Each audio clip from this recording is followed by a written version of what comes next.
They came in the dead of morning, armed with bulldozers and legal notices, ready to take my home apart. My neighbors watched in silence, some smirking, others shaking their heads as the HOA claimed I violated every rule they could invent.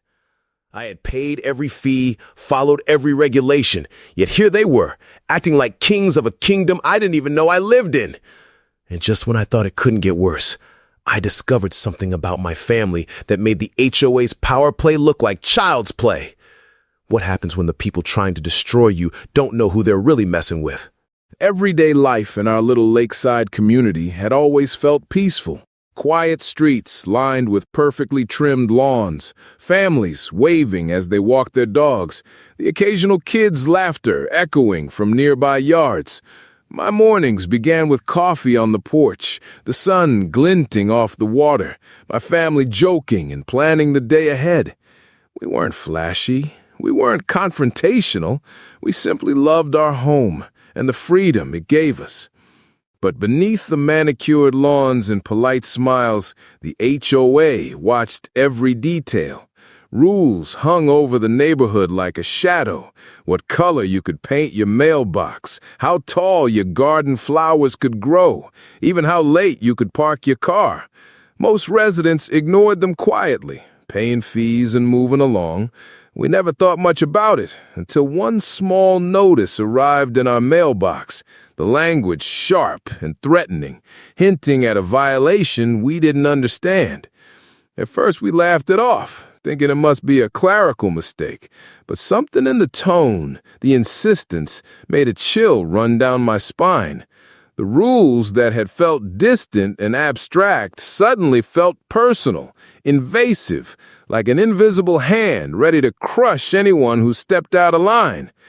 And though we had no idea yet, this tiny spark was about to ignite a conflict that would turn our peaceful lives upside down. Escalating tension. Each new scene should feel like the pressure is mounting. Fines get bigger, letters more threatening, board members more smug. The first warning signs felt small at first. A sharply worded email from the HOA about landscaping violations I didn't even know existed. The notice said my garden flowers were too tall, my driveway too cluttered, and my mailbox slightly misaligned with the street curb. At first, I laughed. Surely this was just an overzealous administrator making a mountain out of a molehill. But the laughter quickly faded when I received the next notice, a fine, escalating each week, accompanied by a passive-aggressive warning that continued non-compliance could lead to further legal action.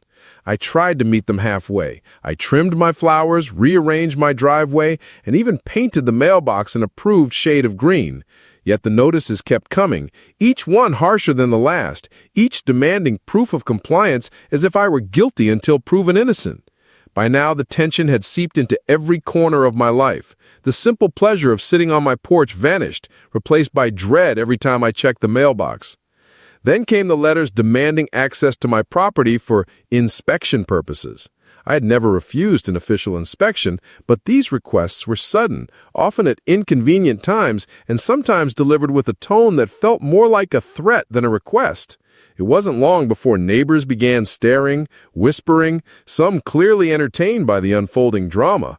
I could feel their judgment and curiosity, and it added a layer of humiliation I had not anticipated. One morning, a notice arrived claiming I had violated a rule that didn't exist, at least not in any document I could find. The HOA claimed that my property's landscaping plan did not match the official approved design from the community handbook. I had followed every guideline, yet suddenly everything I had built, nurtured, and maintained for years was non-compliant. I tried to argue, sending emails, photographs, and even certified letters, but each time the HOA responded with a mechanical coldness, repeating their accusations and threatening harsher fines. The tension escalated further when a local HOA board member showed up unannounced. He walked the property, taking photos, pointing out imagined infractions, and remarking on things that had never been questioned before.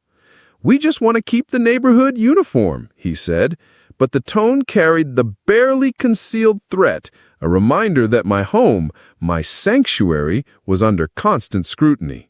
It was impossible to feel safe. Fines piled up faster than I could pay them, each letter arriving stamped with urgency and consequence. Electricity bills, water lines, plumbing, nothing was off limits. The HOA even claimed that a small decorative shed I had built in my backyard required retroactive approval, demanding immediate removal or face penalties. My frustration swelled, bordering on rage, as every attempt to comply seemed to only fuel their determination to torment me.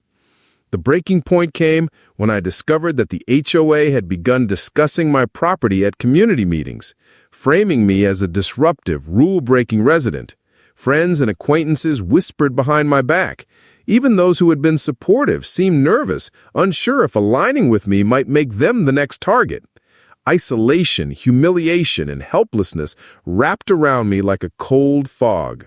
Back in my home, at night I pored over the HOA guidelines again, comparing every letter, every rule, every nuance.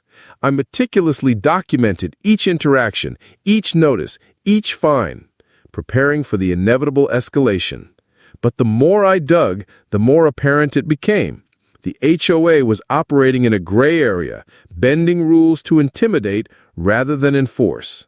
Their power wasn't based on fairness, it was based on fear.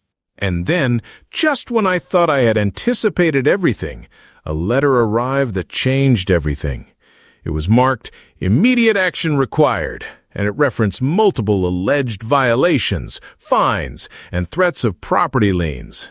But buried in the formal language was a line that made my blood run cold. Failure to comply will result in physical remediation of the property at the owner's expense.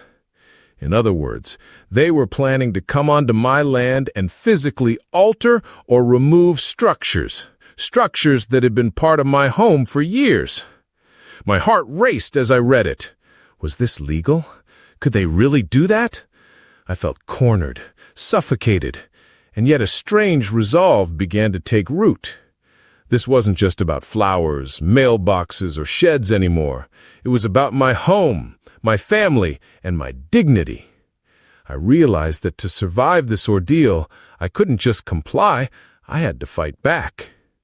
I reached out to a lawyer, trying to understand the full extent of their authority.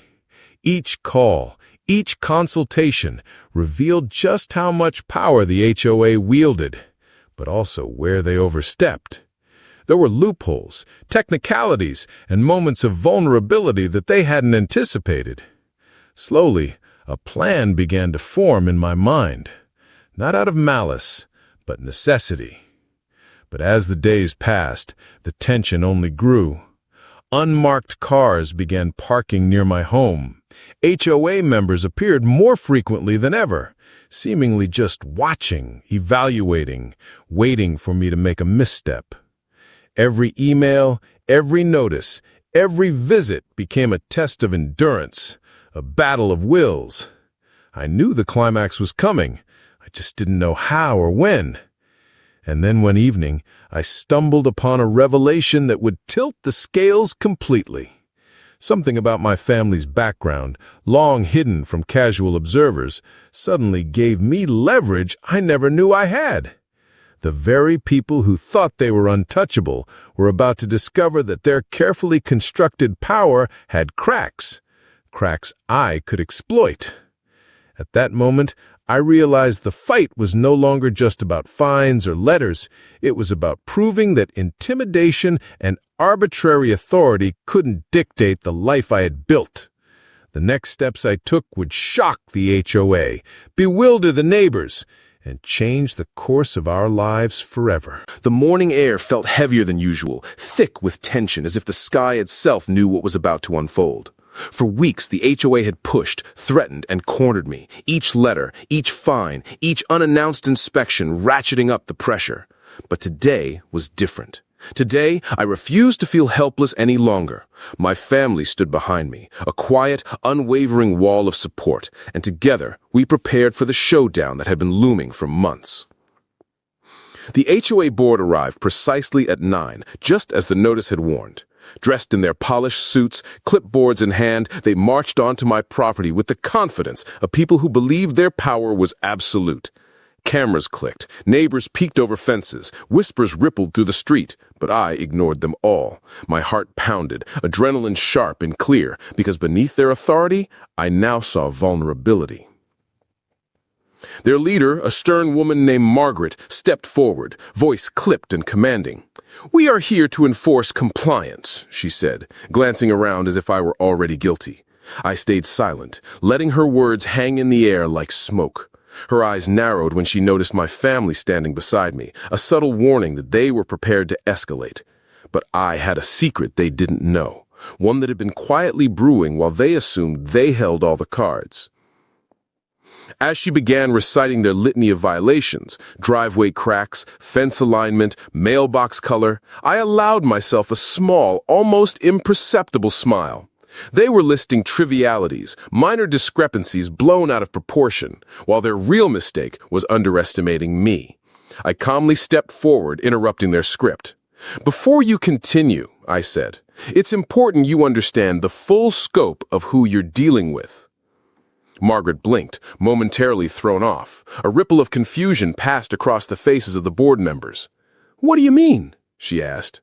I took a deep breath, voice steady but charged with resolve. "You think this is about flowers, fences, and mailboxes. But my family has a history, one you never accounted for. A history that ensures that intimidation won't work here." Whispers spread among the HOA members, and even the neighbors paused to listen. The air grew taut. Margaret's composure flickered, just slightly, but enough for me to sense the fear beneath the surface. They had bullied countless residents before, and perhaps they had never been met with resistance like this. Then came the legal documents I had prepared, meticulously reviewed by a lawyer who specialized in property disputes. I laid them out on the hood of my car, evidence of their overreach, citations of misapplied rules, documented inconsistencies, and a timeline showing their harassment. Their faces changed as they realized the extent of what I had compiled. The board had assumed they could intimidate with ambiguity, but now the ambiguity had turned against them. "You've been operating outside your authority," I said, voice rising. "You've misrepresented rules, issued fines without proper basis, and attempted to alter my property unlawfully. And these documents," I tapped the papers for emphasis, "prove it." Margaret's hands trembled, a subtle betrayal of her usual control. She tried to maintain her composure, but each document I presented landed like a hammer blow, exposing the fragility of their so-called power. The tension escalated as I outlined the legal consequences, penalties for unlawful enforcement, potential lawsuits, and the public attention that would follow if they proceeded. As the minutes stretched on, a crowd of neighbors had gathered. Phones were out, recording every interaction. The board members shifted nervously, whispering among themselves. Their confidence was cracking under the weight of scrutiny. Every threat they had leveled now seemed hollow. Then came the most daring move. I revealed a key fact that had remained hidden until now, my family's connections and experience. "You've underestimated us," I said. "You've treated this as a game of minor fines, but you didn't consider what we're capable of when pushed. This isn't about flowers anymore. This is about accountability." Gasps swept through the small gathering. Margaret's face hardened, but her hands betrayed her inner panic.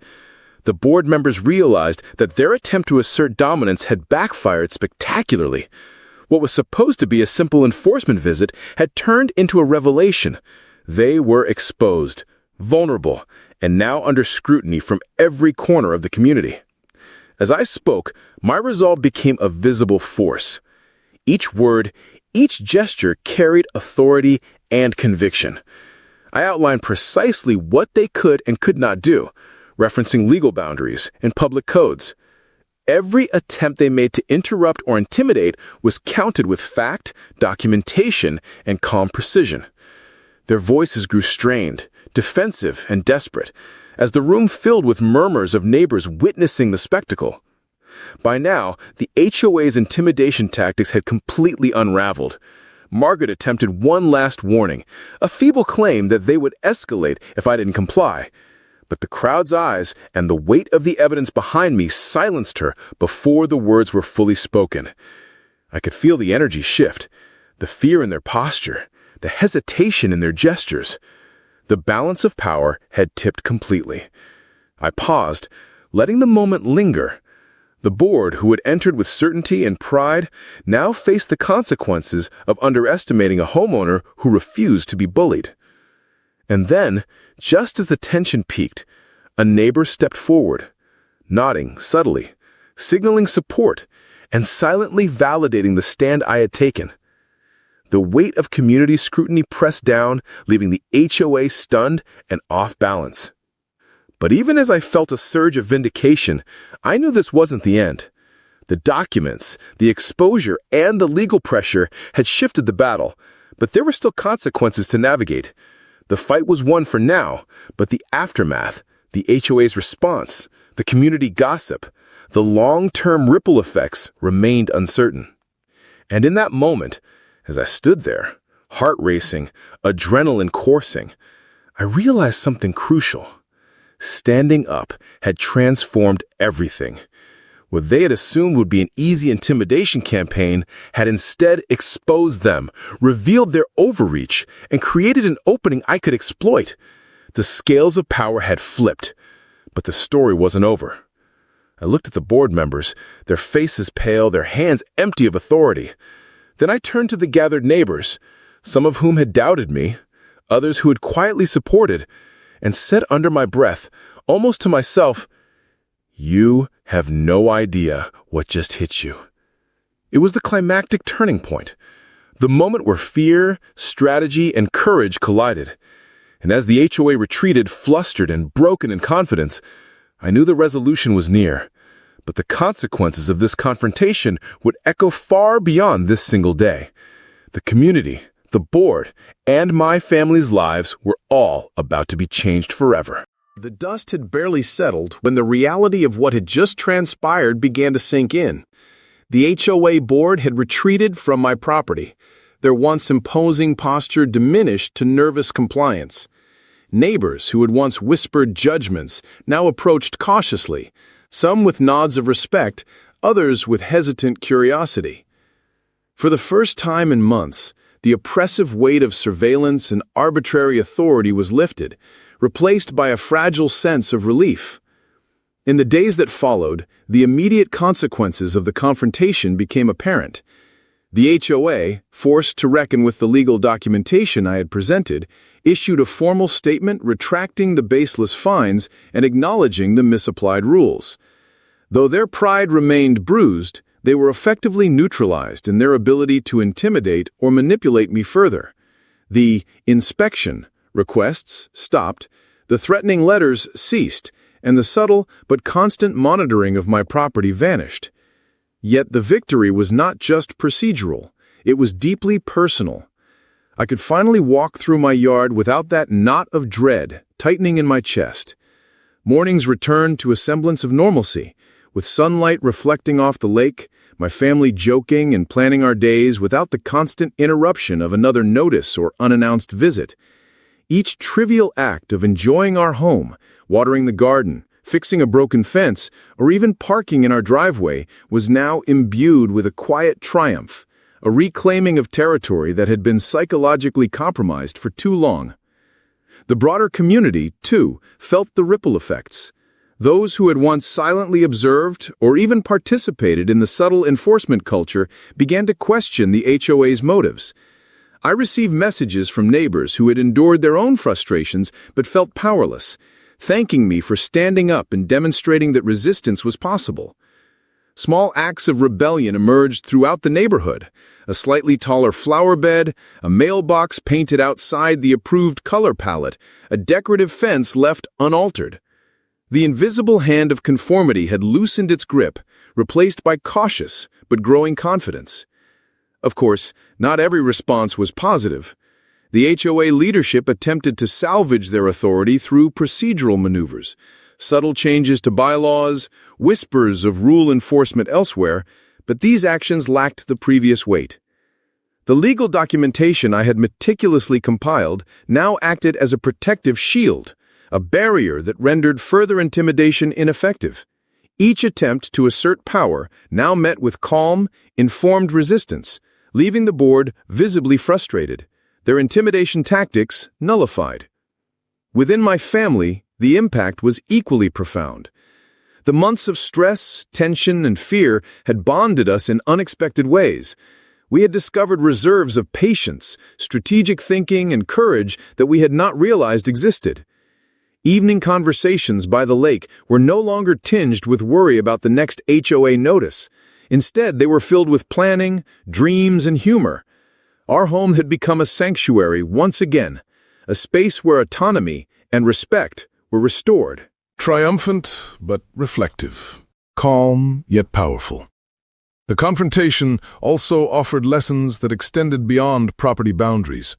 I realized that power, when unchecked, thrives on secrecy, fear, and assumed compliance.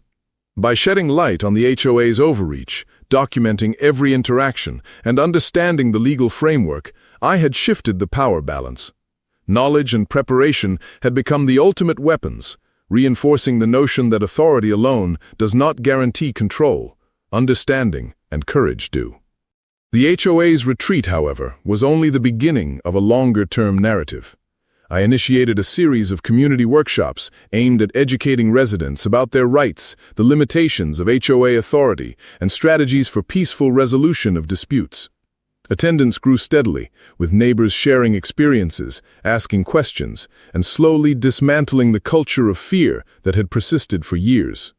What began as an individual struggle transformed into a collective awakening, where empowerment replaced intimidation and informed action supplanted blind compliance. Legal consequences for the HOA were also inevitable. The documented overreach opened avenues for potential litigation, compelling the board to engage in a formal review process. Although no immediate lawsuit was necessary, the threat alone ensured that future enforcement actions would be scrutinized and moderated. The board learned, often reluctantly, that arbitrary power could be countered, that threats must be backed by lawful authority, and that community accountability could not be ignored. Reflecting on the ordeal, it became clear that the most significant victory was intangible, yet deeply felt. It wasn't merely the removal of fines or the cessation of inspections, it was the reclaiming of autonomy, dignity, and peace of mind. The sense of empowerment that flowed from standing firm, documenting thoroughly, and calmly asserting rights was transformative. Even those who had once doubted my ability to confront the HOA now recognized that courage, coupled with strategy, can shift the most entrenched power dynamics. The long-term consequences extended beyond our property line. The neighborhood's social fabric had subtly shifted. Residents began to engage more openly in discussions, challenging unreasonable directives, and advocating way to a cautious but active engagement with the HOA, fostering a more balanced environment. While disputes still arose, they were now met with informed dialogue rather than passive compliance or secretive rebellion. Financially, the resolution brought relief as well. Fines and threatened fees were nullified, inspections ceased, and the potential legal liabilities for unlawful enforcement deterred the HOA from aggressive tactics. Resources that would have been spent on compliance or defense could now be redirected toward home improvements, community engagement, or simply enjoying the fruits of labor unencumbered by fear. Emotionally, the experience left a lasting imprint. My family had endured tension, uncertainty, and threats, yet emerged stronger, wiser, and more confident. The ordeal highlighted the importance of documentation, vigilance, and proactive engagement. It also underscored that even in seemingly small communities, power structures can have a profound impact on daily life, and that standing up for what is right, even in the face of fear, can inspire change far beyond the immediate conflict. As weeks turned into months, the story of our confrontation spread quietly but deliberately through the neighborhood. Neighbors began sharing anecdotes of similar experiences, discussing strategies, and supporting one another when disputes arose. The HOA, now more cautious and restrained, had lost its aura of absolute control. The balance of authority shifted toward transparency, accountability, and community-informed decisions. A lasting impact born from one decisive stand. Ultimately, the resolution carried a simple but powerful lesson. No entity, no matter how imposing it may appear, is untouchable when confronted with knowledge, courage, and persistence. By carefully documenting actions, standing firm, and leveraging both legal and social understanding, it is possible to transform a situation of intimidation into one of empowerment and lasting change. In the end, as I walked through my garden and gazed across the lake, a sense of peace washed over me. The home that had been threatened, scrutinized, and harassed now stood as a symbol of resilience. The HOA's attempt to assert dominance had failed, and in its place, a community slowly awakened to the reality that power is never absolute and courage is contagious. The final takeaway, whispered to myself as the sun set over the lake, was clear. Intimidation thrives in silence, but knowledge, preparation, and resolution can turn fear into triumph and change a community forever.